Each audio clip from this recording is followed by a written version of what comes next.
Through the Codex Astartes, his extensive treatise on the restructuring and organization of the Space Marines, Guilliman's legacy reshaped the Blood Angels Legion into the chapters that defend the Imperium today.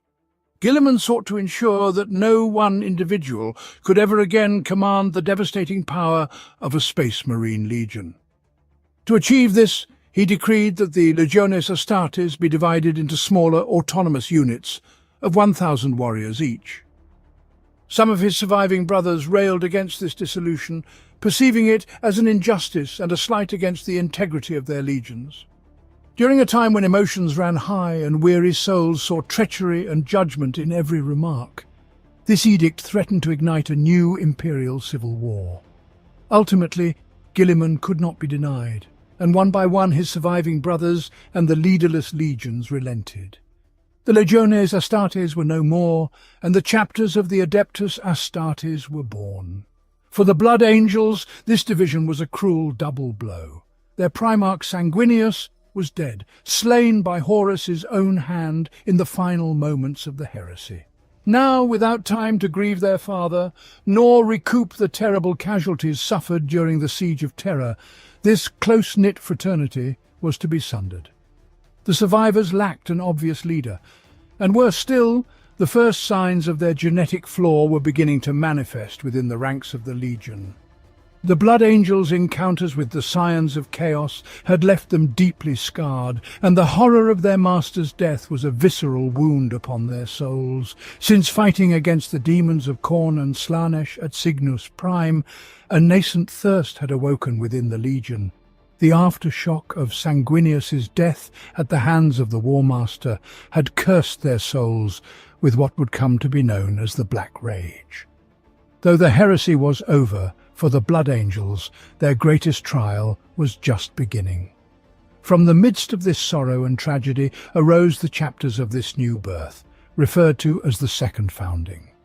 While each legion determined its own method of division, and some experienced a more harrowing road than even the Blood Angels, the sons of Sanguinius were at last united by the sole survivor of the Sanguinary Guard, Azkaelon.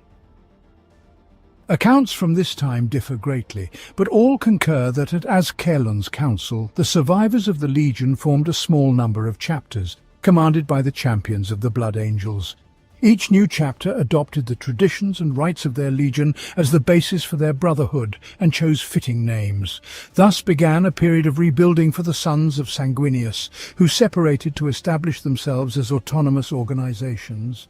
Notably, even in this time of disarray, the vengeful chapter master Nasir Amit, known by his peers as the Flesh-Tearer, led his eponymous chapter on a blood-soaked crusade to seek out and annihilate any vestige of the traitor legions. Their actions, even in the early years of the Flesh-Tearer's existence, laid the foundations upon which they would be known and judged ever after. In the thousands of Terran years that have followed, there have been several subsequent foundings of Space Marine chapters, and through these, the number of chapters raised from the genostock of the Blood Angels has also risen. Each newly forged chapter helps to cement the legacy of their Primarch Sanguinius, ensuring it lives on as long as they fight. Over time, it has become evident that though all of these chapters started from the same legion, they have diverged to varying degrees. Some, such as the Angels on Carmine, have established a reputation beyond reproach and a legacy of heroism as honourable as their founding legion. Others, however, are barely recognisable. Indeed, the Carmine Blades were a chapter mistakenly believed to be descendants of the Ultramarines for a considerable time.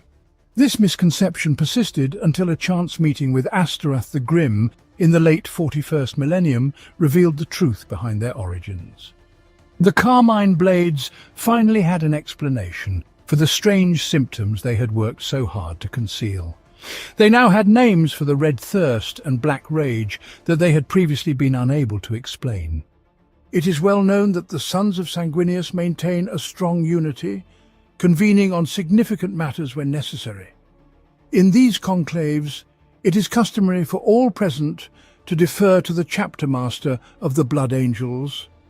However, throughout 10,000 standard years, there have been times when another voice was considered more senior. One such instance occurred in the 35th millennium when the newly appointed Lord Commander Kalael succumbed to the Black Rage. During this period, the brothers from the Angels Sanguine and Angels Vermilion jointly assumed seniority, overseeing the response of the Sons of Sanguinius to Warg, Vangrod, the Chaos incursion of Silas Gorehand, and the later phase of the Nova Terra interregnum. This cooperative spirit has repeatedly led the Sons of Sanguinius to unite against formidable enemies. A notable example of this unity was the battle on the Archaeotech world of Hell's Hollow in the 37th millennium. The Angels, Encarmine, Blood Drinkers and Blood Angels joined forces to crush a massive Chaos cultist uprising and the subsequent demonic invasion. Similarly, in the 40th millennium, a combined strike force of the Knights of Blood and Flesh Tearers routed a large Eldari army from the maiden world of Kal Eath. This spirit of cooperation extends beyond the brother chapters of the Blood Angels, as they have often fought alongside other Imperial armies. For instance, during the Third War for Armageddon, the Flesh Tearers and Blood Angels bolstered the defences against innumerable orcs, and the Blood Drinkers rescued the Cadian 35th Regiment on Helios Alpha. During the Second War for Armageddon as Orc War, Ghazghkull ravaged the Imperial hive world of Armageddon. The Blood Angels, along with the Ultramarines and Salamanders chapters, arrived to aid the planet's defenders. Lord Commander Dante's reputation was such that Tushan and Marneus Calgar, the chapter masters of the other two chapters, ceded overall command of the entire Space Marine strike force on Armageddon to him. The Blood Angels bore the brunt of the close-quarter fighting, culminating in a mass drop-pod assault into the heart of Warlord Ghazghkull Mag Uruk Thraka's orc forces, which finally broke the back of the massive Greenskin army. The future Blood Angel Raphan was born on Baal Secundus, the son of a tribal chieftain and the brother of Archeo. Both brothers were aspirants in the Blood Angels chapter's blood trials to determine if they would become Space Marine neophytes. After being challenged to a seemingly simple task by Blood Angel Sergeant Corris, Raphan failed and despairingly marched into the desert, expecting to die for his loss in the blood trials. However, the Thunderhawk-carrying Sergeant Corris, Raphan's brother Archeo, and the other successful aspirants, was caught in a massive storm during its ascent and crashed near Raphan's location. Rushing to their aid, Raphan helped Corris defend against the dangerous native wildlife of Baal Secundus that was drawn to the crash site. Having saved the Space Marine and his new recruits, Sergeant Corris noted that due to losses among the aspirants from the crash, there was now a spot among the Blood Angels candidates for Raphan after all. After becoming a Space Marine, Raphan swiftly rose to the rank of Sergeant, commanding his own squad within the Blood Angels. He played a pivotal role in the recent significant events affecting the chapter, particularly in the aftermath of the supposed rebirth of the Primarch Sanguinius through Raphan's brother, Archeo. This was part of a scheme orchestrated by the traitorous inquisitor of the Ordo Hereticus, Remius Stele, who had become a devotee of Tzeentch. Stele aimed to destroy the Blood Angels from within by transforming them into servants of chaos, using the power of the Lord of Change to deliberately mutate Archeo. During a battle on the shrine world of Sabian between two factions, Raphan was ultimately forced to kill his brother, saving the Blood Angels from chaos corruption. Raphan also played a crucial role in defending against an assault on the Blood Angels' fortress monastery on Baal by Fabius Bile, the renegade Chaos Space Marine apothecary from the Emperor's Children Traitor Legion. Bile was obsessed with genetically engineering the perfect warrior. After the Blood Angels emerged victorious, Raphan was assigned a mission by Lord Commander Dante, the chapter master, to recover a phial of the blood of their Primarch Sanguinius, which had been stolen by Bile during a conclave between the Blood Angels and their successor chapters, the Sanguinary Brotherhood. Raphan's secondary mission was to execute Fabius Bile for his transgressions against the chapter. After a prolonged and futile pursuit, Raphan received assistance from his blood cousin, Nox of the Flesh Tearers chapter. The two Space Marine sergeants combined their squads to hunt down Bile, launching an assault against a powerful renegade Magos of the Adeptus Mechanicus named Mathun Zelik. Zelik had been making deals with Bile, who had usurped the identity of another Mechanicus tech priest named Haran Serpens, the same alias Bile had used to infiltrate the Blood Angels chapter on Baal. The confrontation with Zelik took place aboard the Archaeahort, an ancient and unusual Adeptus Mechanicus excavation starship crewed by servitors and the elite cybernetic warriors of the Mechanicus, the Skitarii. By leveraging a turncoat within Zelik's ranks, Rafen, Nox and their men navigated their way to Zelik's trophy room. There they destroyed the relics recovered by the Magos and forced his surrender to prevent his work from being undone. During the battle, Rafen lost his bolter to a trap laid by Zelik. However, he found among the relics a plasma pistol bearing the name and chapter markings of Arion, a long-dead hero of the Blood Angels, which he took as his new sidearm.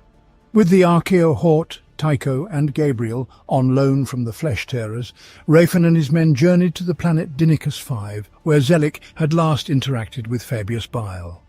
The planet was unique in that it had suffered a Tyranid attack, yet the oceans remained intact, leaving several aquatically mutated Tyranid specimens leaderless and feral. Sacrificing the Archaeahort, Rafen, Nox and their men descended to Dinicus V using a submersible to approach Bile's suspected base of operations. During the approach they battled large Tyranid creatures akin to legendary krakens.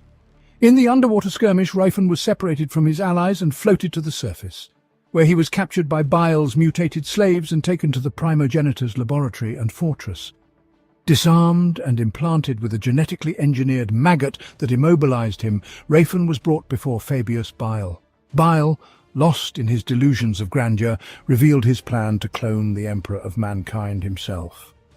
Though wounded and weakened, Rafen managed to attack Bile and seemingly killed him by tearing out his neck. However, Bile was not dead.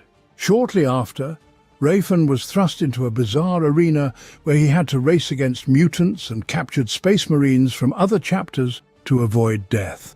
In the audience, Rafen spotted Bile, alive once more. During the race, Rafen convinced Tarikus of the Doom Eagles chapter to join him in an uprising against Bile. Meanwhile, Nox and the remaining men under his and Rafen's command launched an assault on the fortress. Ceres, a librarian in Rafen's squad, psychically contacted Rafen and instructed him to target a strange warp signature to prevent Bile from escaping. The warp signature turned out to be a captured and harvested Tyranid zoanthrope, which Bile had manipulated to create warp portals and keep the Tyranids on the planet away from his fortress. Curiously, the zoanthrope welcomed its death at Rafen's hand. In the ensuing battle, Fabius Bile was killed no less than 4 times, revealing the truth when Rafen and a handful of his allies encountered 2 copies of Bile at once. They were merely clones of the true Fabius Bile, who was not even on the planet. The last clone of Bile possessed the coveted vial of Primarch Sanguinius's blood that he had stolen from the Blood Angels' fortress monastery. Rafen managed to take the vial and inject himself with the blood to defeat the clone. Exploiting Bile's last-ditch escape attempt, Rafen, his men, and Bile's Space Marine slaves teleported away from Dinicus V, while the feral Tyranids ravaged the fortress. Despite most of the chapter being engaged against the Tyranid Hive fleet Leviathan on the galaxy's eastern fringes during the Third War for Armageddon in the year 998 of the 41st millennium, Commander Dante still dispatched the Blood Angels' Third Company, led by Captain Erasmus Tycho, to defend Armageddon from war boss Gajkul's massive assault. Gajkul spearheaded the largest orc warg in Imperial history to besiege the strategically vital Hive world once again. In the fierce conflict that followed, Captain Tycho succumbed to the Black Rage and met a heroic end as part of the Blood Angels' Death Company on the walls of Hive Tempestora. Brother Captain Machiavi succeeded him as the commander of the Third Company. In the year 998 of the 41st millennium, a tendril of Hive fleet Leviathan set a course to strike the Blood Angels' homeworld, Baal. It was soon reported that the Krypton Shield, the shield worlds of the Kryptus system intended to hold back the Tyranids, had fallen. Compounding this dire threat was a vast demon army led by the bloodthirster Kabanda, which had already attacked Ammonai, the outermost planet of the Baal system. Facing potential war on two fronts, Lord Commander Dante issued a call for aid to all the Space Marine chapters descended from the Blood Angels, the sanguinary brotherhood. The Flesh Tearers were the first to respond, committing their entire chapter to Baal's defense. Ultimately, every Blood Angel's successor chapter, except for the Lamenters, answered Dante's call. This included the Knights of Blood, who, despite being declared excommunicate traitoris by the High Lords of Terror centuries earlier, still believed themselves loyal to the Emperor and their progenitors. The Blood Angels braced for the greatest threat they had faced since the Horus heresy. As the time of ending cast its shadow over the galaxy and the shield worlds of Kryptos neared collapse, the sons of Sanguinius had more reason than ever to stand united. For the sons of Baal are at their strongest when destiny calls for great deeds, whether defending the gates of the imperial palace on Terra or the vitrified sands of an alien world, they will not be found wanting. Thus, the Blood Angels launched themselves into the Imperium's most significant and devastating wars, fighting with such vigour and determination that they inspired awe even among their fellow Space Marines. Recently they have been stretched thinner than ever, simultaneously engaged in the Third War for Armageddon, operations around the Eye of Terror, and battling the oncoming horror of Hive Fleet Leviathan. Commander Dante and many of his finest battle brothers faced the cryptoid tendril of Hive Fleet Leviathan on the shield worlds of Kryptos. This splinter fleet was headed straight for Baal, the Blood Angels' homeworld, and its advance had to be halted. The Blood Angels triumphed over their Xenos adversaries, but Baal remained at risk. Dante's forces raced through the warp to return and strengthen the defences of their chapter planet. However, they were still many solar weeks away when they received an urgent message from High Chaplain Astaroth the Grim. A new threat had arisen in the Diamor system, an invasion by the armies of Chaos that could weaken the defences of the Cadian Gate in preparation for Abaddon, the Despoiler's 13th Black Crusade, if allowed to succeed. High Chaplain Astaroth was already en route with the Blood Angels' 5th Company, but more strength was needed to defeat the traitorous foe. With a heavy heart, Commander Dante diverted much of his own force, knowing that each warrior sent away was one less to defend Baal. Yet they were the Blood Angels. They could do no less.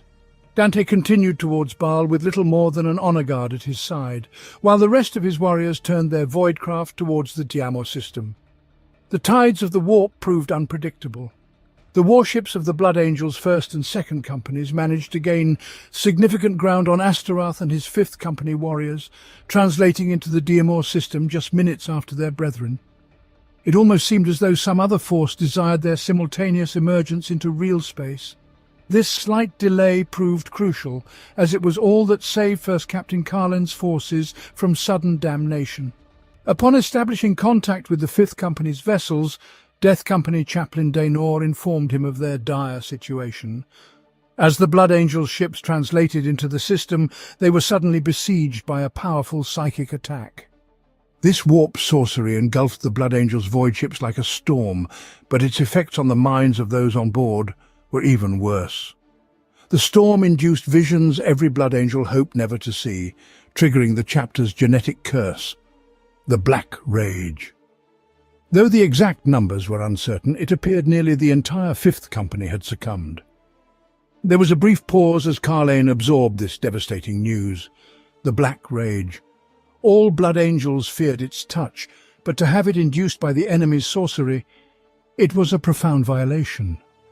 Astaroth, Death Company Chaplain Daynor, the other chaplains on board and their librarians, all those with psychic training or psychic defences, had survived. The rest had fallen to the curse. The helots who formed the warship's crews had cloistered themselves in terror, with some having been slain by the afflicted battle brothers. Chaos reigned aboard the vessels of the 5th Company.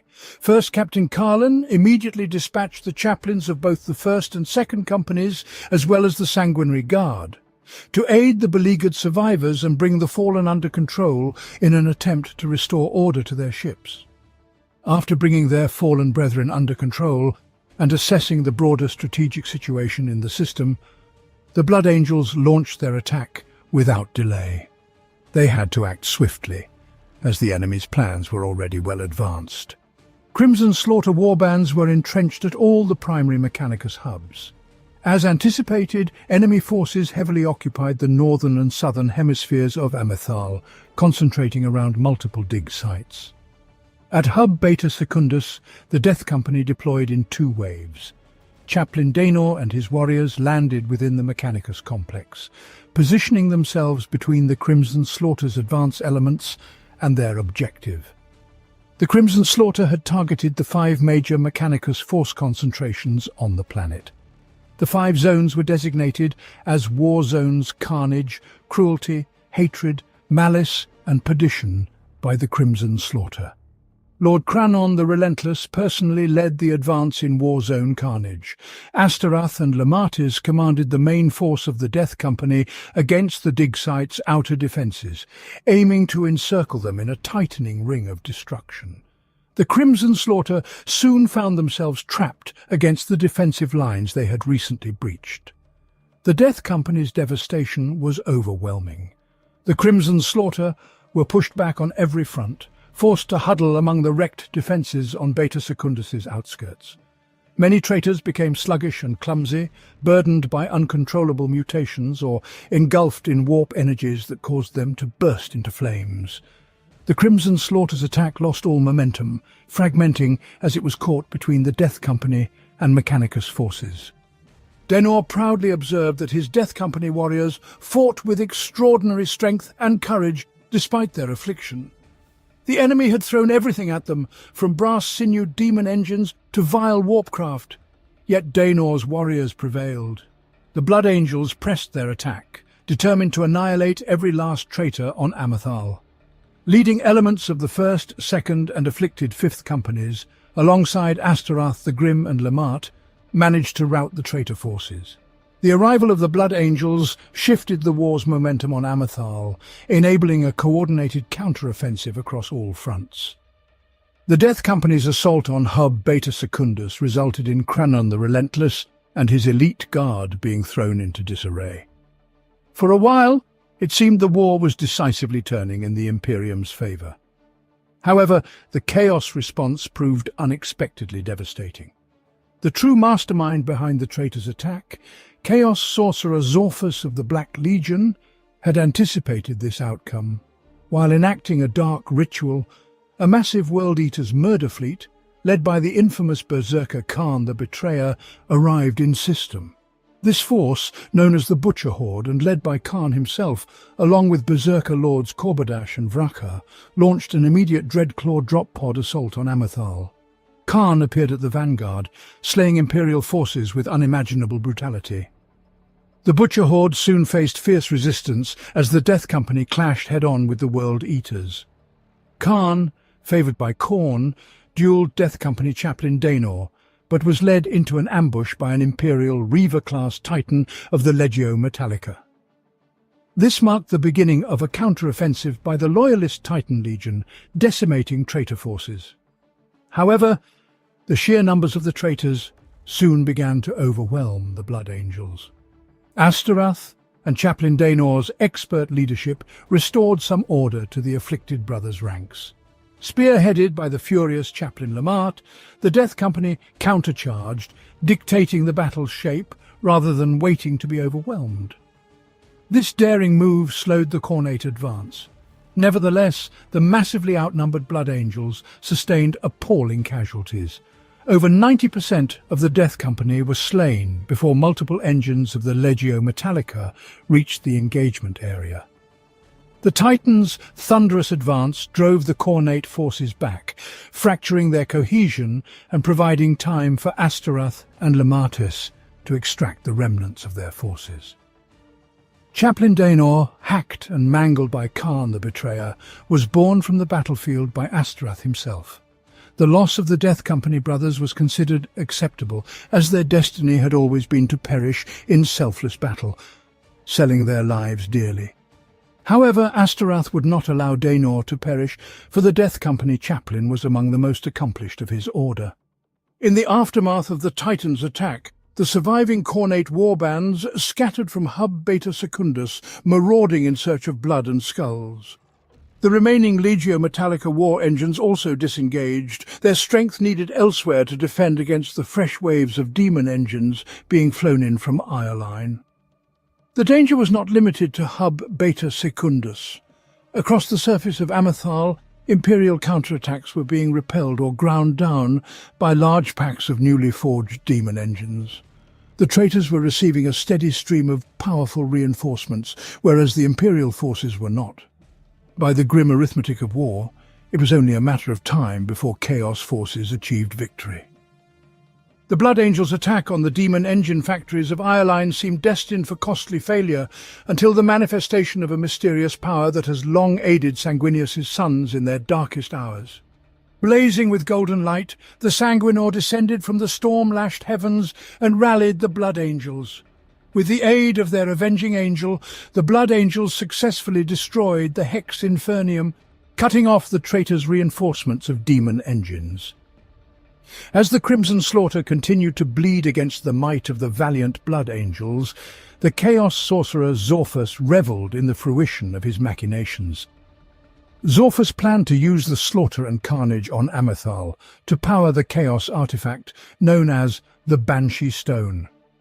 This would create a vast warp rift that would drown the Diamor system in a tidal wave of demons. The resulting destruction wreaked by the Neverborn would extend Abaddon the Despoiler's crimson path from Cardia to Diamor and eventually to Terra itself. Following the Archangel's destruction of Ireline, the war for the Diamor system reached its climax. Within solar hours of the Hex Infernium's obliteration, the Imperial leadership received reports of intensified combat across the star system. Chaos ground forces mobilized for a decisive strike. The time had come for victory or death. Provoked by Eileen's destruction, the Black Legion launched a direct assault on Amethal. They focused their entire might on Hub Beta Secundus and the dark prize hidden there. Imperial forces gathered, forming a great noose, marshalling their strength to deliver the final blow and eradicate the Chaos threat once and for all. The plan was devised by Captain Aphel, whose forces formed the southernmost element of the offensive. In unison, the armies of the Imperium advanced across the burned-out kill zone cleared by the Mechanicus weeks before. They charged into a blizzard of fire hurled from the Black Legion's warships above. Barrage bombs exploded with enormous force, sending knights sprawling and turning squads of Skitarii to ash. Lance beams hammered Titan void shields or atomized squads of assault marines. Despite the heavy bombardment and horrific destruction, the Imperial forces did not falter. While the battle raged on the planet below, vast warships dueled in the void above. The Adeptus Mechanicus understood the true prize the Black Legion sought on Amethal, even if few others did. It was the lure that had drawn techno-archaeologist Dominus Ivasnophon and his followers from the forge world of Metallica to this cursed planet. It was a power of unbelievable magnitude, sought for very different reasons by the Imperium and the traitors. Sorcerer Zorphus knew its true nature, for it was he and his cabal who had located it for Abaddon. The Despoiler had set his forces in motion as soon as it was identified. The battle to come would impact the success of the 13th Black Crusade, offering an opportunity to extend Abaddon's crimson path like a bloody wound across Imperial space. The secret the Black Legion sought, and that the Adeptus Mechanicus raced against them to seize, lay deep beneath Amethal's surface. It was ancient, unimaginably so. Known as the Banshee Stone, it was a device the size of a world, forged by godlike beings before Terra had even spawned its first single-celled organisms. It was a cage for the infernal creatures of the warp, a weapon to dwarf the damnation cache that had slipped through Abaddon's fingers on Pandarax. According to Zorphus and his followers, it was full to the brim with howling demons. It required only the correct ritual to be broken open, at which point the sudden release of so many warp entities would tear a gaping wound in reality itself. As the battle between the Blood Angels and the Black Legion raged on, the Chaos Sorcerer Lord Zorphus reached the edge of Warzone Carnage's main excavation site at Hub Beta Secundus. His objective? was the gate to the ancient demon cage. With the help of the Crimson Slaughter, Zorphus had identified the weakest points in the cage's wards where the inmates' powers could seep through. Despite the Blood Angels fighting the forces of chaos to a standstill and seeming poised for victory, the heroes of the Blood Angels sensed they had been manipulated into attacking too late. Once their foes were driven off, the red-armoured warriors hurried down the earthen ramp into the eerie depths of the excavation site. There they confronted the horrifying chaos artifact known as the Banshee Stone, a twisted crystal the size of a boarding torpedo, surrounded by blood seeping through the cracking bedrock in lapping waves. Although the ritual was incomplete, Zorphus realized he was out of time.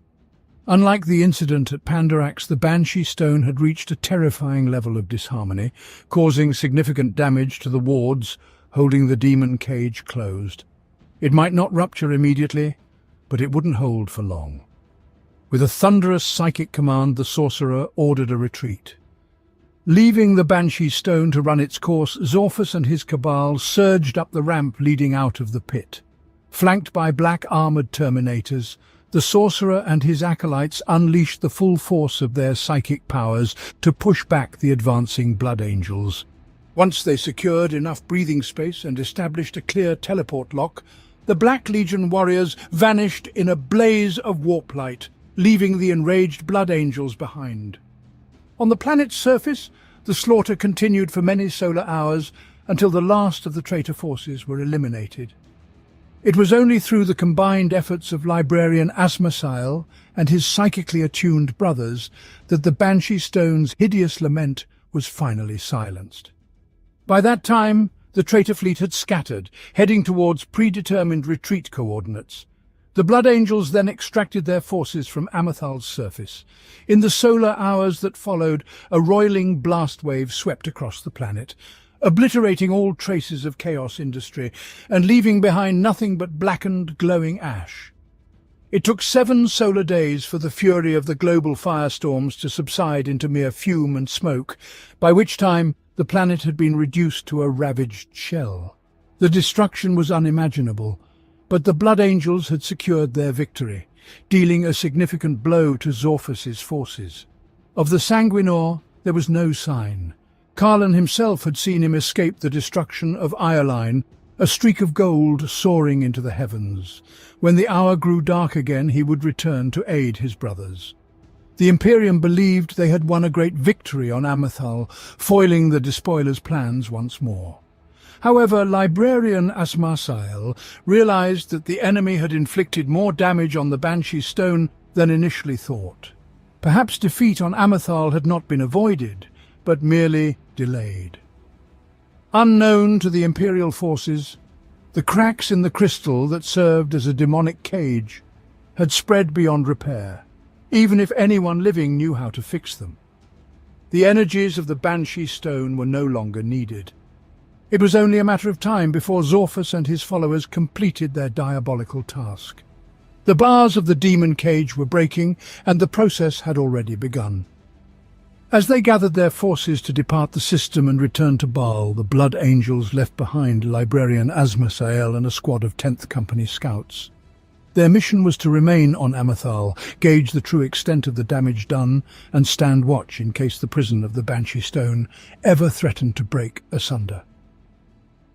After sacrificing the shield worlds of the Cryptus system to fend off the Tyranids' initial advance on the Baal system, Baal itself faced an intense assault from Hive Fleet Leviathan.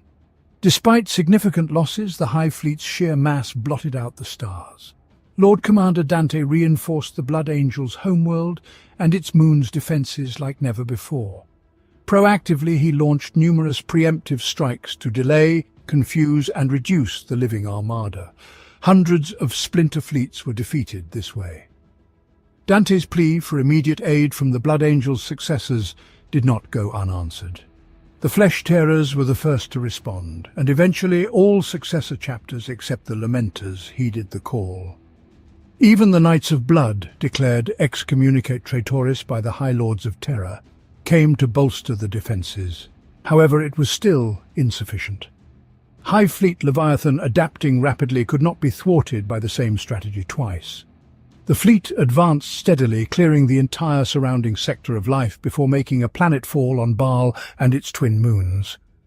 The first 19 waves, each larger than the previous, were repelled at great cost to the Blood Angels and their successor allies in the Sanguinary Brotherhood.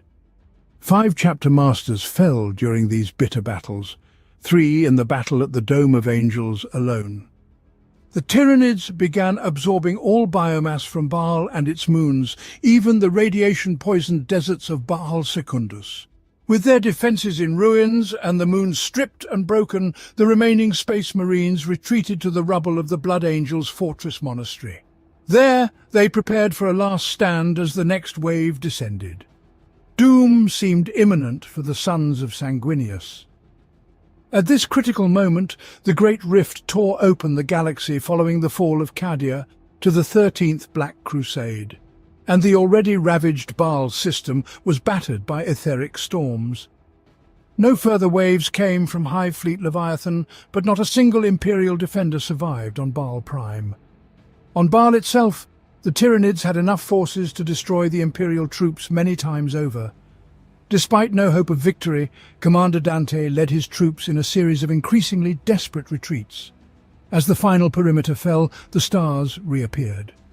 Looking skyward, the Tyranids on Baal sought contact with their Hive fleet, but it was gone, replaced by a newly arrived Imperial fleet. Roboute Guilliman and his Indomitus crusade arrived like avenging angels. After many more battles, Baal was finally cleared of the Xenos threat. A massive rebuilding of both the world and the chapter began, for the Blood Angels and their successors were desperately needed elsewhere in the beleaguered Imperium. The fate of Hive Fleet Leviathan remains a mystery, though a clue was found on the now barren moon of Baal Prime. Xenos skulls were piled impossibly high in the despised 8-pillared symbol of one of the Blood Angels' most ancient and terrible enemies, the bloodthirster Ka'Bandha and his army of Kornati demons. Roboute Guilliman and Archmagos Belisarius Cawl arrived on Baal bearing a majestic gift. Emerging from the hibernation chambers aboard Cawl's freighter hulk, the Zarquesita, hundreds of Primaris Space Marines joined the fight, aiding in the final destruction of the Tyranid swarms. These exceptional warriors donned the colours of the Blood Angels, Blood Drinkers, Flesh Tearers, and more. They embodied the might of the Primarchs, strengthening the depleted ranks of their adoptive chapters at a critical time. The scions of Sanguinius welcomed these reinforcements wholeheartedly, along with Cawl's technology, to recruit and create additional Primaris battle brothers. Commander Dante had never anticipated witnessing his chapter's final days, yet he faced them with unwavering resolve. He also never expected to see the return of a Primarch, yet he knelt before Roboute Guilliman with a grateful heart. When Guilliman appointed Dante as his regent of the Imperium Nihilus, the weight of destiny pressed heavily on the Lord of Baal's shoulders. With the fury of the Great Rift unleashed, a darkness more terrible than any in the Imperium's history looms ahead. The Blood Angels now stand before this darkness with the throne of terror at their backs, ready to fight as never before. This new duty imbues them with revitalized purpose, and the arrival of the Primaris Space Marines brings fresh hope that perhaps the sons of Sanguinius will not fade like a dying ember. It is said among the Blood Angels that Commander Dante has never stood taller, even in the face of such dire adversity. The regent of the Imperium Nihilus has vowed to cleanse his dark new realm of the taint of chaos, even if it takes another 1,000 Terran years and more. For it is amidst the darkest night that these golden angels shine the brightest. From the earliest days of the Imperium, the Blood Angels have fought to defend the Emperor's realm. In spite of the darkness that gnaws at their souls, the sons of Sanguinius have proven themselves true heroes time and again. Even now, as their days darken towards night, they remain a beacon of hope amid a galaxy of war. Few Space Marine chapters are as consistently committed to the defense of the Imperium as the Blood Angels. Whilst other chapters like the Ultramarines act as the guardians of particular star systems or sectors of the Imperium, the Blood Angels see the entirety of the Imperium of Man as their responsibility to protect. As a result, the chapters Astartes have been spread thin and have suffered higher than average rates of attrition. Nevertheless, the Blood Angels' roll of victories is amongst the most honourable in the Imperium, and the fame of the chapter has spread across the galaxy. The campaigns listed below are those that the chapter itself considers the most worthy of commemoration. In every iteration, the Ninth Legion stood apart from the typical standards of the Legionis Astartes. In its earliest form, it operated with such a rudimentary order of battle and command structure that it could barely be classified as an army, consisting primarily of massed infantry companies with few specialized troops. These troops often formed Reaver squads, optimized for close-quarters combat and wielding weapons that required minimal resupply. They were the ideal warriors for operations conducted far from the main force of the Great Crusade. The Legion's aberrant quirks, particularly the red thirst that haunted its warriors, wreaked havoc on discipline and made large-scale organization challenging. Tactics were typically developed and employed at the company or even squad level during combat, rather than as part of a broader Legion-wide strategy. This unique method of operation, fighting independently and with limited oversight from the early Imperium's Divisio Militaris, minimized the impact of the Legion's more divergent practices on the morale of Allied units.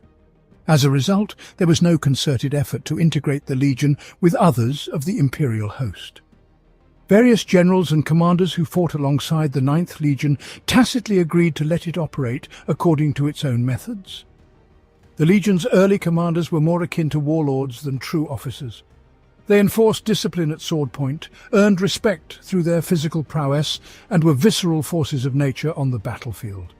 When these respected commanders advanced, the warriors of the Ninth Legion followed. When they held the line, their followers dug in, and when they laid down their blades, those around them ceased the killing. This brutally efficient structure could only be disrupted by inflicting massive casualties, for even if one warlord fell, a dozen veterans were ready to step forward and take his place. Everything changed with the return of Sanguinius. The winged Primarch brought order to the often fractious Legion, imposing a new structure to contain its hunger. While this new order seemed to align with the Principia Bellicosa, the organizational schema of other legions, it differed significantly in practice. The Legion retained the basic company structure, initially forming into 200 companies of approximately 300 Astartes each. By the final years of the Great Crusade, this had increased to 300 companies, each with 500 warriors. Beyond this basic structure, there were many discrepancies, each chosen by Sanguinius to serve a purpose in his plans. These companies were grouped into hosts for campaigns requiring greater force than a single company could provide, though each host was a temporary formation, created and dissolved as tactical needs demanded. Sanguinius also created 3 spheres to encompass his hosts, forming 3 chambers to give order and purpose to the warriors of the Legion. These spheres were separate from the 300 companies and the strictures of the Principia Bellicosa, creating a distinct organizational layer that allowed the transhuman warriors of the Ninth Legion to channel their hunger and rage towards a single goal and conquer it. This structure was not just a blunt instrument, but an elegant and artful plan designed to promote the finer qualities of the Legion while providing an outlet for the more base instincts. It was Sanguinius's masterwork, fulfilling an oath and ensuring the salvation of his children. The outermost of the 3 spheres, known as the Third Sphere, comprised the rank and file of the Legion, the warriors who wielded blade and bolter on the battlefield. These warriors, called the Malak within the Legion, had a singular duty: to fight at the command of their captains. They obeyed, they killed, and they honed the skills imparted to them by the Primarch.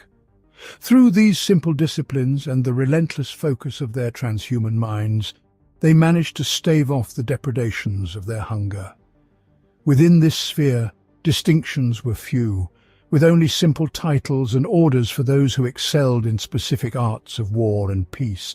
These warriors were the marksmen, poets, and duelists of the Legion, its strong right hand and beating heart. Though these honors were small, they were cherished by those who earned them.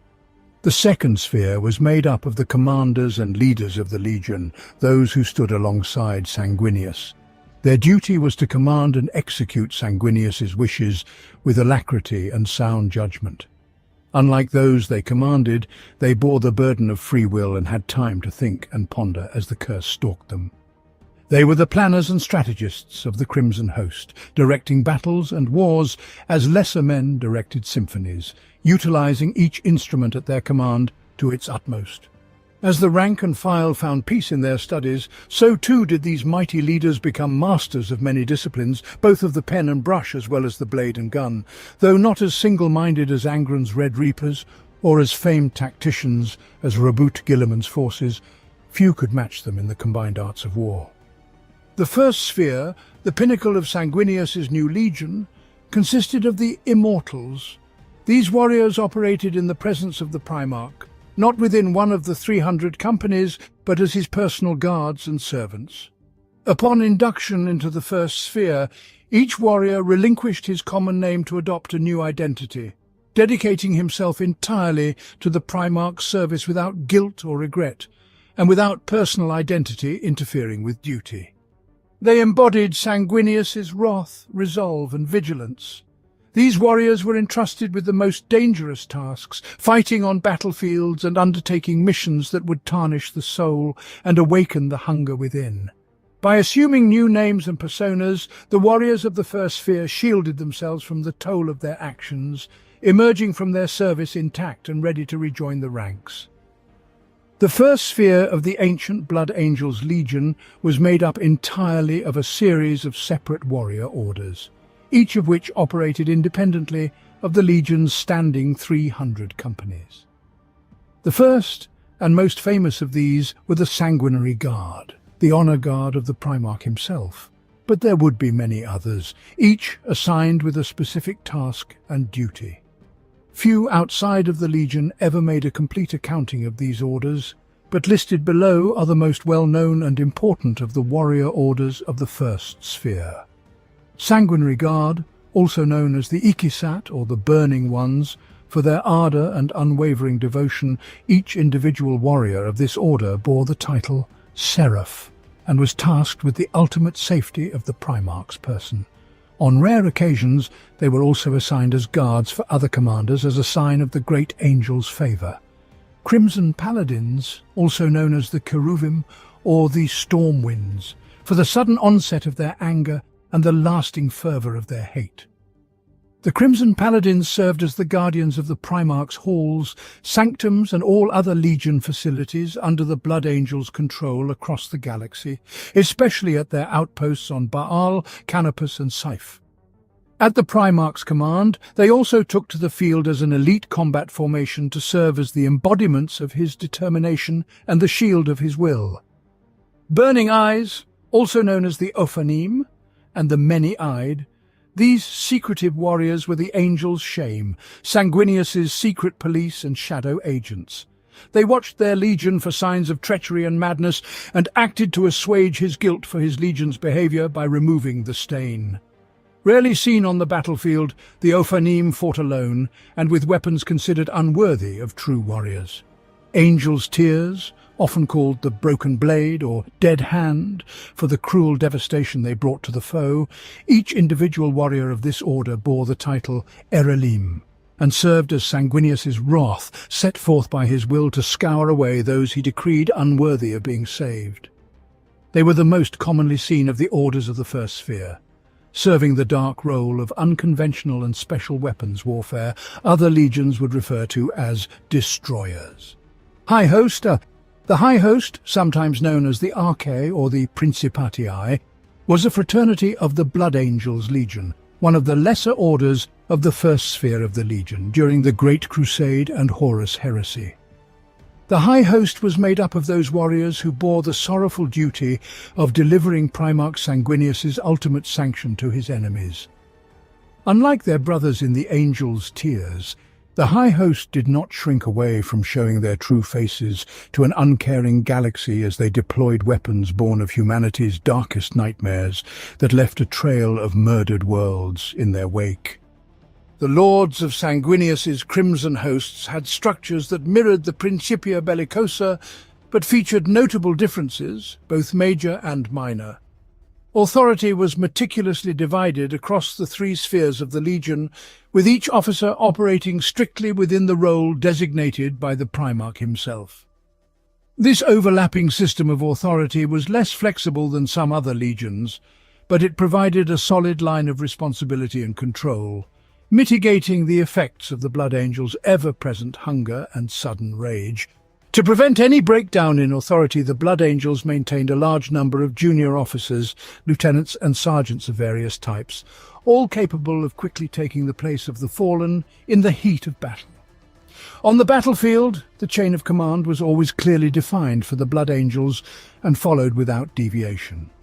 Disobeying or questioning orders was considered a grave sin, only permissible in the most serious situations and warranting the harshest punishments, even if the act of disobedience proved correct. The primary duty of the Blood Angels' battle brothers was to obey. Individual warriors focused solely on action, suppressing their hunger for blood, while those in command worried about the consequences. In the Blood Angels Legion, all authority stemmed directly from Sanguinius and flowed down from him, first to the Lord Commanders who led the largest divisions of the Legion, then to the captains and beyond in an unbroken and inviolable line. This hierarchy kept Sanguinius's Legion centered and focused. Each command from a sergeant in the heat of battle was considered the word of Sanguinius himself, and each nod from a captain was viewed as a gesture from the Primarch. The Blood Angels also had unique elements, similar to many other legions, with their own titles and names for authority and a range of lesser divisions suited to their style. Those who commanded hosts and had authority over lesser captains were called Archines instead of the traditional title of Praetor, and also held the title of Dominion for company command. Within a company, junior officers were known as Powers, who commanded the ranks during war, and Virtues, who served as exemplars in other endeavours. Many were distinguished by their focus of devotion, such as Archines of Wisdom and Powers of the Blade. These distinctions were marks of respect, as much as tactical designations in a legion whose Primarch urged his Astartes to be more than simple weapons.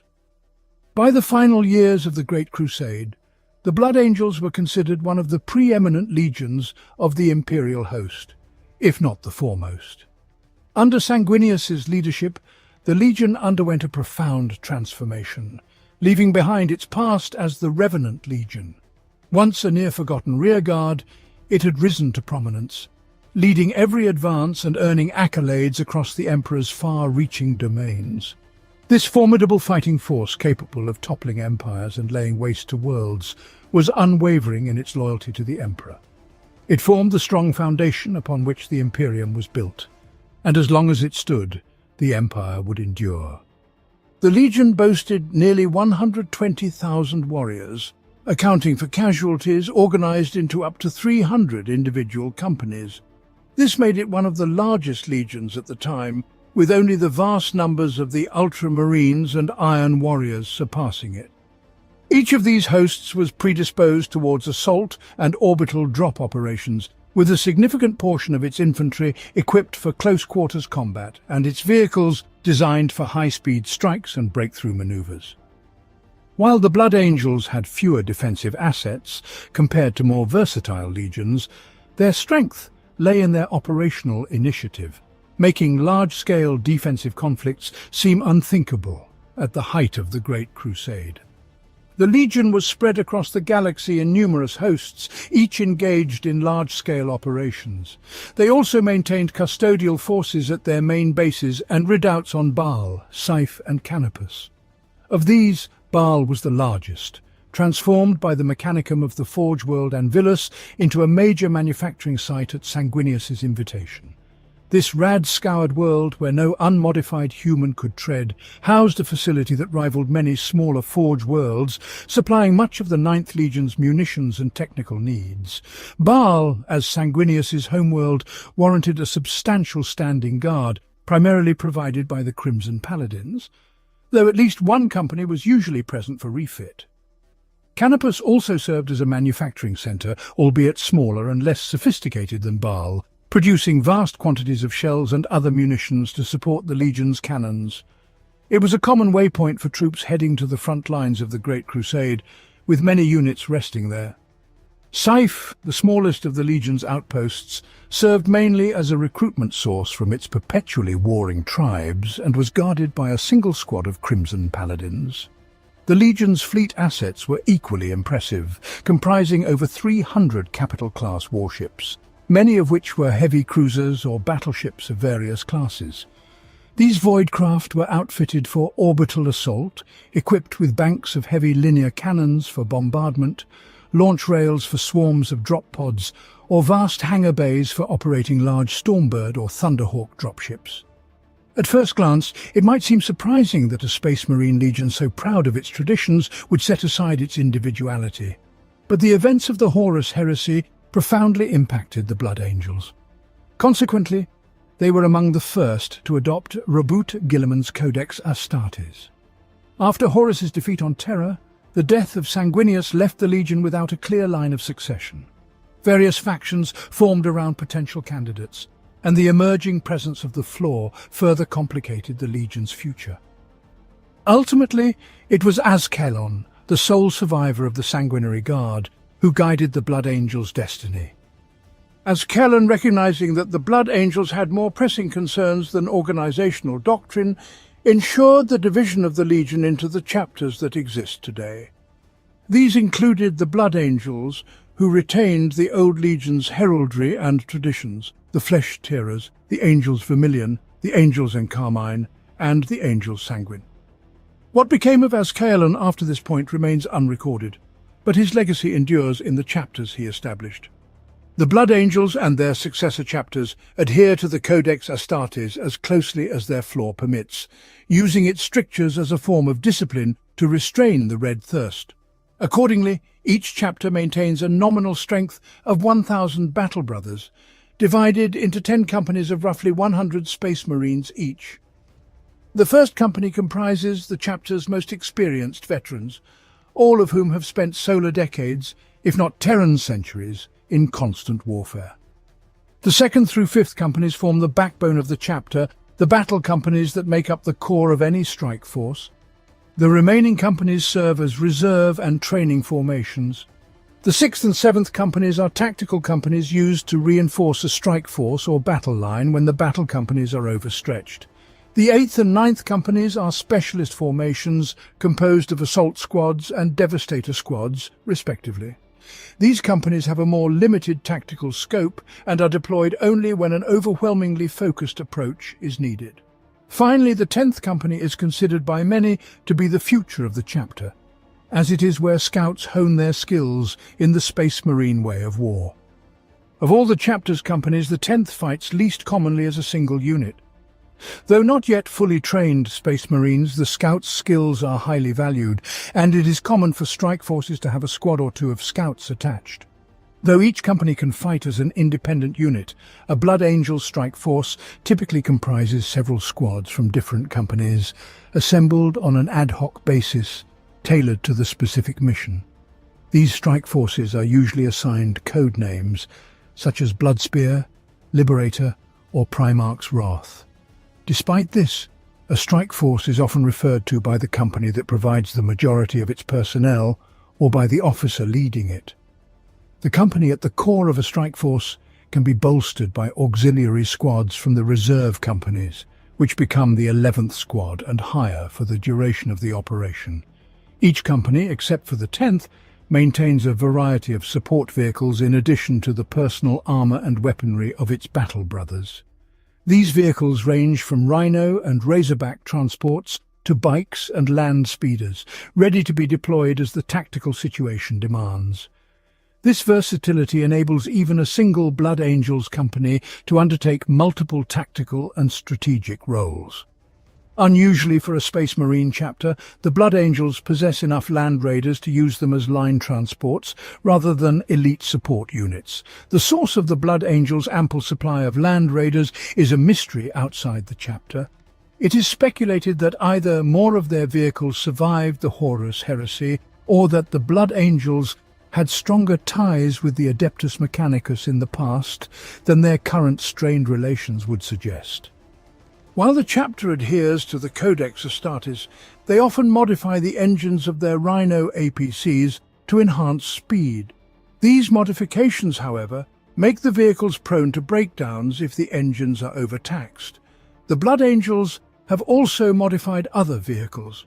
The Baal Predator, for example, is equipped with a twin-linked assault cannon and is designed to unleash a torrent of fire as the Blood Angels advance, devastating infantry and light vehicles.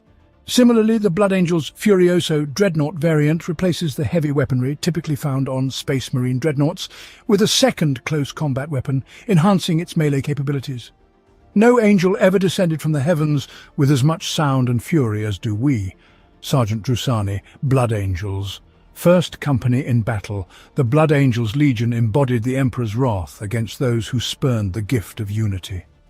Led by their angelic Primarch Sanguinius, their arrival was akin to apocalyptic judgment upon the guilty. Descending from the skies on wings of fire, the Ninth Legion conquered lost human worlds with their supernatural fury, instilling dread and awe. Entire nations fell to their knees, cowering before the wrath and splendor of these Red Angels, fearing they too would perish under the Space Marines' gleaming blades. No mercy was extended to Xenos. The Legion's wrath manifested as an unrelenting tide of carnage that ceased only with complete extermination. Throughout the Great Crusade, the Ninth Legion became renowned for its wars of ultimatum. These campaigns of domination against non-compliant worlds began with Sanguinius, or one of his praetors, offering a single opportunity to embrace unification or face a day of revelation, where they would endure the unleashed fury of the Blood Angels. Many foes, faced with the gathered Ninth Legion hosts, were overcome with dread and awe, capitulating without hesitation. Those who resisted witnessed the angelic Sanguinius transformed into savage fury, delivering blinding destruction from above. The Ninth Legion's tactical doctrines emphasized powerful shock assaults to shatter enemy resistance in a single, devastating blow. Flamer and melter weapons were strongly favored at the tactical level due to their effectiveness and the fearsome display they provided in action. The Ninth Legion was not only known for its shock assault tactics, but also for its ability to stand against overwhelming odds, dragging its enemies down even in death throes. To their fellow Legiones Astartes, such feats of resilience often seemed supernatural, attributable not to a single tactical plan, doctrine, or biological trait, but to their unshakable will to endure. This will was fueled by the rage and grief wrought in their hearts by the deaths of their battle brothers. To the Blood Angels, such battles were known as days of sorrows, when few stood against many, selling their lives dearly, with their names and deeds eternally reborn, in the most sacrosanct of the Legion's rites of battle and remembrance. When the bulk of the Legion was missing for years at Cygnus Prime, the remaining lone ships and garrisons in an imperium riven by war repeatedly found themselves outnumbered by foes. Many experienced their own days of sorrow, but the number of traitor foes who died alongside them was far greater as they passed, burning into the night. The companies of the Blood Angels typically engage in combat similarly to most other Space Marine forces, favoring aggressive and decisive spaceborne and planetary assaults using highly mobile units. Their approach often involves dedicated assault units, including the Death Company, advancing on the weakest point of the enemy's position at the earliest opportunity under covering fire. These units are then supported by mounted tactical squads and armoured forces to exploit the breakthrough. This strategy allows the assault units to push into successive enemy positions behind the front line, disrupting any organised response, while the remaining forces mop up the lingering enemies and move into supporting positions, pinning down the next target with concentrated firepower. The Blood Angels' passion for perfection in all aspects, martial and otherwise, combined with their longevity, is evident in their exemplary strategic and tactical planning. However, they cannot be relied upon to hold a position with the same discipline as the Ultramarines or Dark Angels. The Black Rage can seize any Marine during battle, driving him to charge forward in a frenzied attempt to tear the enemy apart. While this often leads to victories in the most unlikely situations through sheer aggression, Imperial commanders sometimes hesitate to request the Blood Angels' assistance, fearing that their savagery could become uncontrollable. Blood Angels' flaw. Say what you like, I will not fight alongside these madmen. The past proves nothing except that the Blood Angels are cursed and but a single step from damnation. Euron Captain, Patriarchs of Ulixis. Chapter among all the warriors of the Legiones Astartes, the Blood Angels underwent perhaps the most profound transformation from their human origins to become Space Marines. This transformation was even more pronounced and fundamental than that experienced by the Space Wolves or the Salamanders, each of which had their own unique stigmata. The aggressive rewriting of an aspirant's gene helix by the blood of their Primarch Sanguinius could transfigure the rad-scarred and twisted inhabitants of Baal into perfected warriors. These warriors became living icons of the physical ideal of the Legiones Astartes, each one echoing the fearsome glory of Sanguinius known as the Angel. However, there was a steep price for this power. The process of transformation was more arcane, elaborate and painful than that endured by any other legion. Even with the direct infusion of their Primarch's own blood to stabilize the process, the rate of fatalities among aspirants was alarmingly high. Moreover, some argued that the mental scars suffered by those who survived the change were equally deep, instilling a sense of cause and purpose that manifested as unflinching, unreasoning fanaticism bordering on madness. This certainty could, in mere moments, turn to insane fury when their purpose was challenged. Every Space Marine chapter is deeply defined by the legacy of their Primarch. Through their gene seed, these mighty beings shaped their sons' bodies, while their teachings and philosophy influenced their minds. Yet none among the Primarchs had as profound an effect upon their progeny as Sanguinius. Although it is known to only a few, the Blood Angels and their successor chapters are a dying breed, afflicted by a dreadful genetic flaw. Once the most golden and blessed of all the Adeptus Astartes chapters, the Blood Angels now shun the company of others where possible. Some Blood Angels are said to be driven by a terrible death-seeking madness called the Black Rage, induced by visions of their Primarch's death. Others suffer from the Red Thirst, a craving for blood which some claim may be the first sign of chaos corruption. It is known that some Blood Angels spend much time seeking a cure for these conditions, though most have resigned themselves to the slow and terrible decline of their chapter. Some savants argue that Sanguinius was more touched by chaos than the other Primarchs during his gestation capsule's flight through the warp after he and his superhuman brothers were stolen from the Emperor's gene laboratory. They cite his wings, an obvious mutation, as evidence of this. Their argument suggests that the gene seed extracted from him was genetically flawed and corrupted even before the first Blood Angels Space Marines were created from it, thus preordaining terrible consequences. Other Astartes scholars deny this, noting that the Emperor himself trusted Sanguinius implicitly and personally oversaw the creation of the Blood Angels. Certain heretics counter with the argument that the Emperor also once trusted Horus above all others, and even he could make mistakes. Other Imperial scholars claim that the flaw lies in the process used to create each new generation of Blood Angels Astartes. They assert that it has crept in through the generations because the Blood Angels use a process known as insanguination to activate the implanted gene seed organs within their aspirants. All Space Marine chapters use gene seed organs to unleash and control the metabolic processes that transform an ordinary mortal into a Space Marine. The gene seed is encoded with all the information needed to reshape ordinary human cells into the specialized organs Space Marines possess, in instances where they are not directly implanted after being cultured in vitro. The gene seed contains genetically engineered viral machines that rebuild the male human body according to the biological template contained within it. However, even from the beginning of the Astartes' existence, there was never a set way to activate these functions of the gene seed.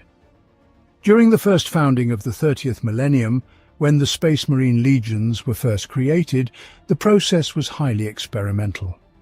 Various methods of controlling and managing the transformation from mortal to Astartes were tested. This led to the Space Wolves using the ritual known as blooding, the Imperial Fists using the Hand of Faith process, the White Scars conducting the rites of the Risen Moon, and the Blood Angels employing the ritual of insanguination. Initially, the process of insanguination involved injecting the aspirants with tiny samples of their Primarch's own blood. This practice ended with the tragic death of Sanguinius at the hands of Horus during the Siege of Terra. However, some of his blood was preserved within the Blood Angel's artifact, known as the Red Grail. The living blood could not be kept this way for long, so it was injected into the veins of the sanguinary priests. In this way, they became living hosts to the power of Sanguinius.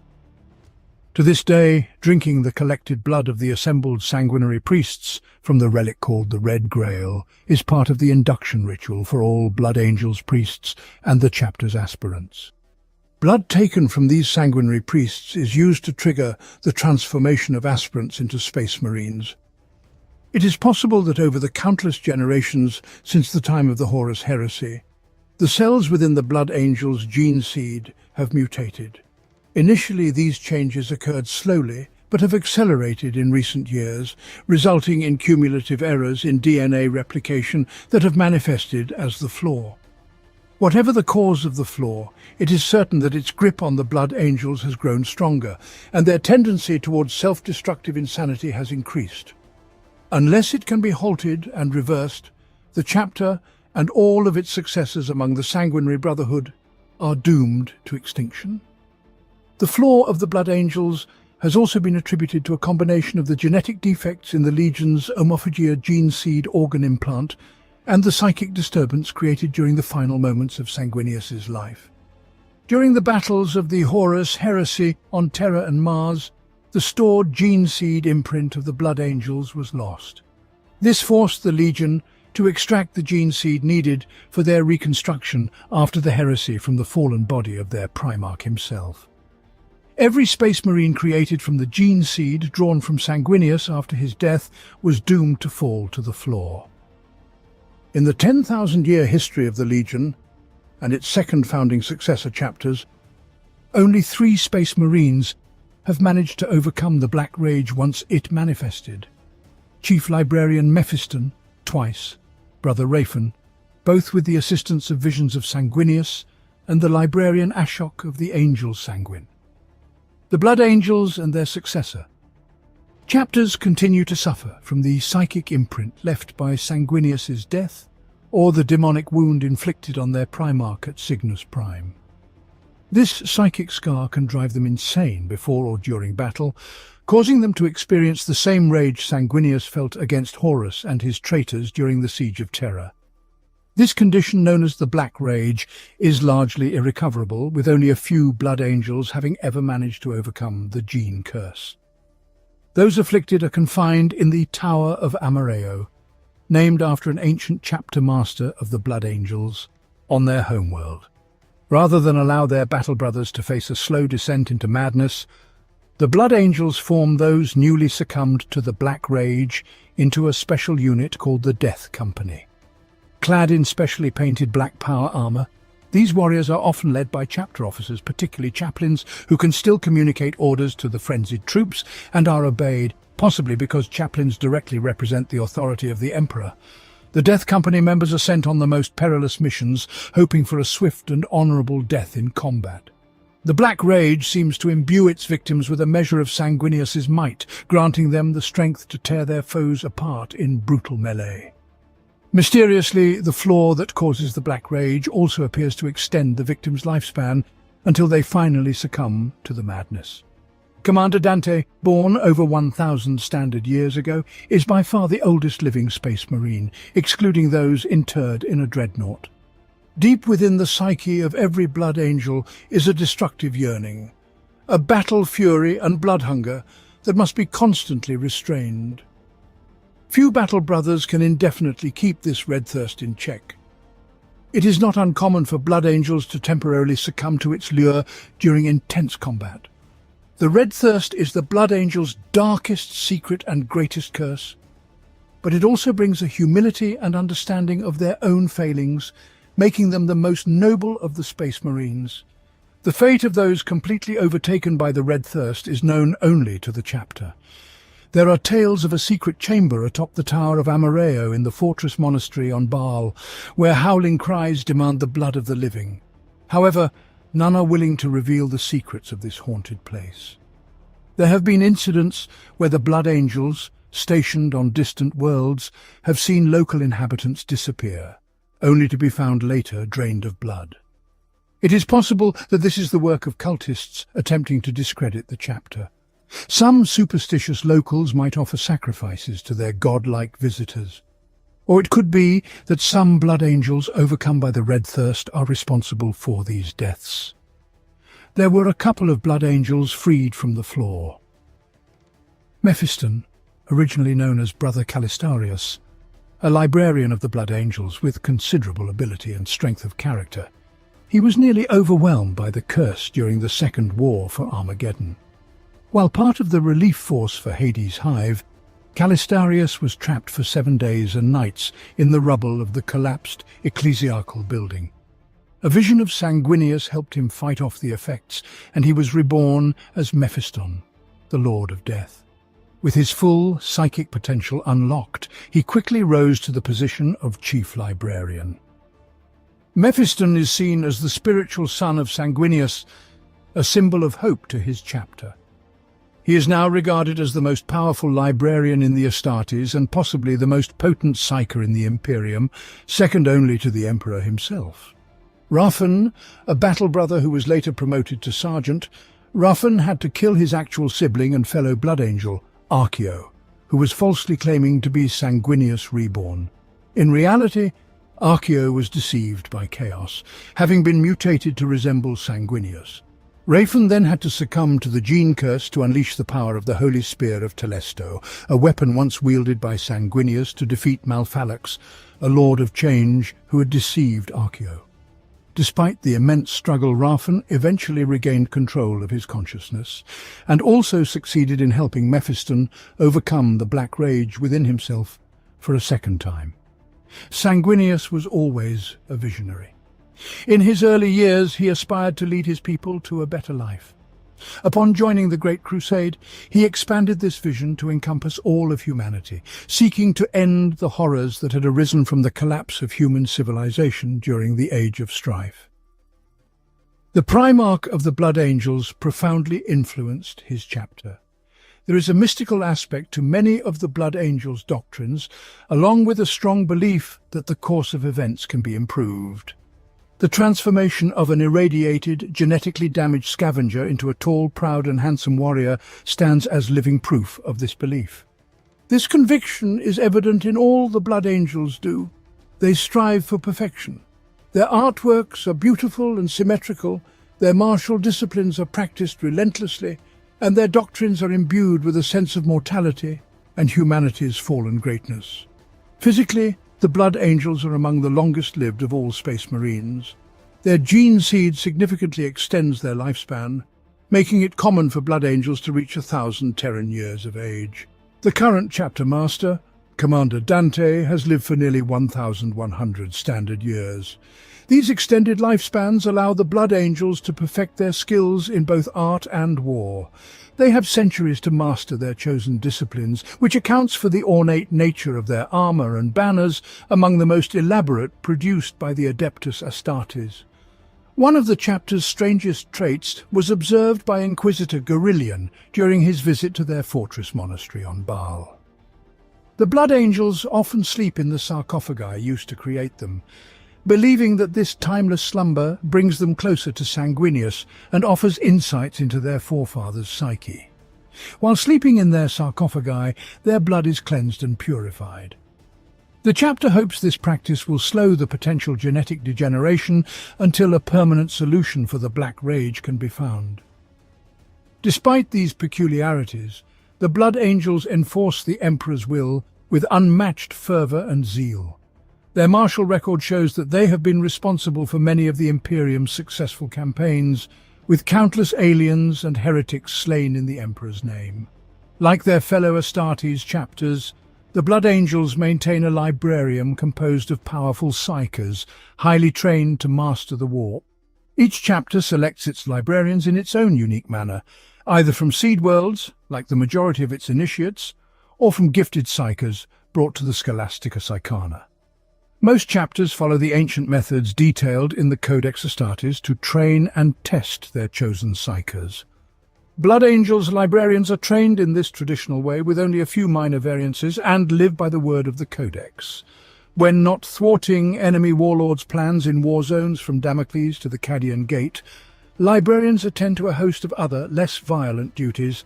These include testing recruits, tending to their own training, and maintaining their chapters' librariums.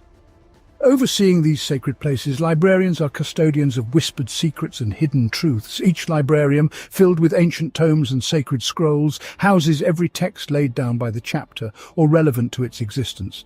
Every fortress monastery boasts a librarium that stores lore, battle records, and psychically active artifacts like force weapons.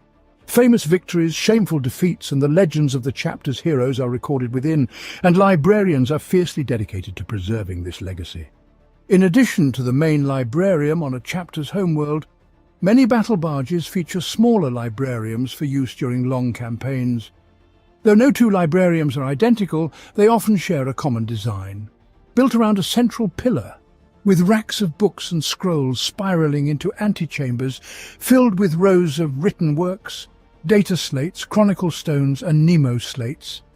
These antechambers document great battles, record the final words of heroes, and capture the secrets of vanquished foes. The central pillar typically houses the oldest available copy of the Codex Astartes, preserved on a stasis plinth or protected by hollow reflection. Many lords of the Adeptus Astartes visit these quiet, dusty halls to draw inspiration and resolve from this ancient book in times of darkness. To be entombed within the armoured sarcophagus of a dreadnought is the highest honour a space marine can receive. Though his body may be shattered, his mind and spirit remain in service to the chapter, his Primarch, and the Emperor. Typically, those interred in this manner are veterans, line officers, or company captains, warriors who fell at the front lines. Occasionally, a different type of warrior is chosen, a librarian whose formidable psychic abilities endure even after his body is ruined. Librarian dreadnoughts combine the firepower and armour of a Furioso dreadnought with the psychic prowess of the entombed librarian. The librarian's mind becomes a weapon, capable of unleashing devastating blasts of raw warp energy, arcs of etheric power, and waves of dread that shatter enemy morale. Some librarian dreadnoughts replace one of their power claws with a force blade, a large dreadnought-grade weapon embedded with psycho-conductive material. This allows them to channel their psychic powers, tearing the fabric of reality at the point of impact. Such a weapon can penetrate even the strongest armor, making librarian dreadnoughts among the most revered of the chapter's ancients, whose counsel is respected by even the most seasoned company captains. It is extremely rare for Blood Angels librarian dreadnoughts to serve in the Death Watch. This has only happened under unique circumstances, typically when a librarian falls during the Long Watch and a dreadnought body is available for his remains. Most battle brothers who fall in this way are returned to their chapters, but on rare occasions a librarian has insisted on remaining at the Watch Fortress. These wishes are communicated through mind speech rather than spoken words, and the indomitable spirit of such warriors is so strong that even the Watch Commander honours their request.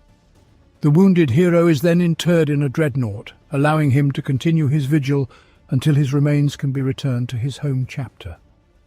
Some choose to stay long after their vigil is complete, and their apocryphal oath fulfilled, sleeping for centuries within the stasis-sealed vaults at the heart of the watch station until they are needed to fight once more. The Blood Angels are profoundly influenced by the legacy of Sanguinius and the harsh environment of their chapter planet, Baal. Few planets in the Imperium could have as severe an impact on the human soul as Baal and its moons, Baal Prime and Baal Secundus.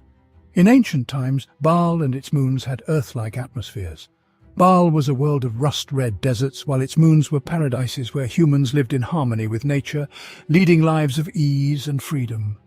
The people of Baal were exceptional artisans, creating grand monuments and carving mountains into statues of their rulers and gods. They even ventured onto desolate Baal, leaving colonies and breathtaking edifices in their wake. The cause of the catastrophic changes to this idyllic state remains unknown.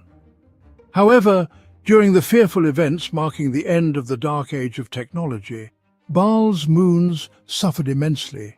Ancient weapons of mass destruction were unleashed, turning cities into smouldering plains of glass, grasslands into polluted deserts, and seas into toxic sludge. Millions perished, threatening humanity's survival in the Baal system. Yet, some people clung to life on the edges of radioactive deserts, scavenging through the remains of their once great civilization. In the ensuing chaos, some even turned to cannibalism in their desperation. Over the following centuries, accumulated chemical and radioactive toxins caused the survivors to devolve into mutants, grotesque parodies of their ancestors. Only a few retained their humanity and semblance of sane behavior. But these were the embattled minority, amidst a savage culture evolving amid the ruins. The only remaining social unit was the tribe. For both humans and mutant cannibals, kin were the only reliable allies. The people of the Baal system became nomads, constantly moving, scavenging ruins and warring to preserve their spoils. Tribes fought incessantly, with alliances shifting as each strove for supremacy and survival. Extinction awaited the slow and the weak. Where the moons had once been paradises, they had become living hells. The few surviving baseline humans faced a constant struggle, wandering the surface in ramshackle vehicles, hoping their radiation suits would protect them, and dreading the ominous click of their rad counters. It seemed humanity was doomed, destined to be overrun by feuding mutant tribes. Then hope arrived from the star-strewn heavens, the winged Primarch Sanguinius. Sanguinius matured quickly and rose to lead the tribe known as the Blood. Under his guidance, they pushed back the mutant tide. Eventually, the Emperor of Mankind arrived on Baal, seeking his missing gene-son stolen by the ruinous powers. Unlike some Primarchs who resisted the Emperor, Sanguinius immediately recognized him and knelt before the Master of Mankind. The Emperor raised him up, saw the nobility and fairness of his people, despite their genetic diseases and mutations, and offered to transform the best warriors into space marines. The rest were honorably left to defend humanity's birthright on Baal Secundus. The Blood Angels' mighty fortress monastery, the Arx Angelicum, was built on Baal. Since Sanguinius's time, the Blood Angels have continued to recruit from the tribes of the Blood on Baal Secundus and Baal Prime, where a colony was established shortly after the Horus heresy. To determine who is worthy to join the Blood Angels, adolescents from the feral tribes of Baal Secundus participate in violent games and tournaments, battling against the harsh landscape and their peers. These contests are held at the settlement of Angel's Fall, where a mighty statue of Sanguinius stands, marking the location of his landing on Baal Secundus and overseeing the proceedings. This time of challenge is traditionally announced by heralds who visit each tribe in flying chariots, Thunderhawk gunships. The first trial is to reach the place of challenge by any means necessary. Contestants must traverse the hostile rad deserts of Baal Secundus, leap from high cliffs with crude hang gliders, avoid fire scorpions and other mutated predators in the canyons, and climb the mountain to the place of challenge. This process eliminates the weakest aspirants. The desert's hazards are numerous, and only youths of extraordinary skill and courage manage to reach the place of challenge. Upon arrival, gladiatorial contests are held where they compete for the 50 or so available spots. Those who succeed are taken up in sky chariots. Those who fail are left behind to guard the testing site until the next generation's competition or return to their tribes. Successful aspirants are taken to the Blood Angels' fortress monastery, the Arx Angelicum, on Baal itself. They are paraded before the chapter members and then escorted into the great chapel, where they witness great wonders, including the unmasked faces of their future brothers, with their sharp eye teeth and sleek, beautiful features. At this stage, the recruits are far from handsome. Most aspirants bear the marks of their hard lives. Radiation scars, stunted growth from malnutrition, lesions, and carcinomas are common. All aspirants observe a vigil in the Great Chapel before drinking from the red grail brought by the sanguinary priests. This grail contains viral catalysts that begin the transformation into transhuman Astartes. Slumber soon overtakes them, and they are taken by servitors to the apothecarian, where Sanguinius's gene seed is implanted. From there, they are moved to the Hall of Sarcophagi and placed within golden sarcophagi. Life support nodes are attached to them, and for the next Terran year, they are fed intravenously with a mixture of nutrients and the blood of Sanguinius, while the gene seed works its magic. Many aspirants die at this stage, their bodies unable to handle the metabolic strain of the physical changes. Those who survive grow rapidly, gaining muscle mass and the extra internal organs that mark a true space marine. During this time, they experience strange dreams as the gene seed carries memories of Sanguinius, permeating their souls with his essence. Occasionally, an aspirant awakens well before the year is up, facing the claustrophobic darkness, often leading to mental infirmity. These dreams may continue to haunt the Blood Angels, both in sleep and sometimes when awake. When the aspirants finally emerge from their sarcophagi, they are forever changed. They are tall, strong and superhumanly powerful, with restructured bodies and features that echo their angelic forebears' beauty. Their senses are keener, their muscles stronger than tempered steel, ready to begin their training as space marines. Now Blood Angels neophytes, they have only completed the first stage of becoming a full Blood Angels Astartes. They traditionally serve in the chapter's 10th company as scouts, before joining one of the other companies as fully fledged initiates.